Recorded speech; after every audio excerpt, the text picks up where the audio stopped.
Coach Migs, ang galing-galing. You're very young, very driven. As a business owners, I highly recommend this discovery. Hi, I'm Jing Pernes. I'm busy with my construction firm and St. Gerard Fidel School, School of Young Leaders and Entrepreneurs. Actually, the reason I'm here in Discovery, my wife asked me, Jing, alin ba mas importante sa'yo? Yung negosyo o yung self-growth?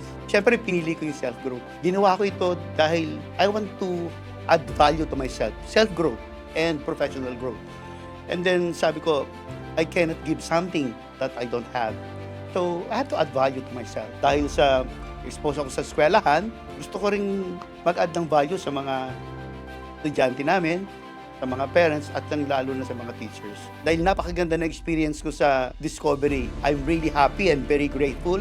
Nakasama ko itong mga amazing people na nakaka-uplift ng spirit. Sa construction kasi, parang I'm giving everything. Good salary, meron silang insurance, lahat ng benefits, I'm giving it to my staff, to my employees. Sabi ko, parang laging kulang. Siguro isang step ito para yung emotional quotient nila, personal transformation na natutuhan ko rito, ay ma-share ko rin sa kanila. More than money, magkaroon sila ng malasakit at attitude sa working environment. As a business owners, I highly recommend this discovery. Naku, wag na kayong magpatumpik-tumpik ngayon na.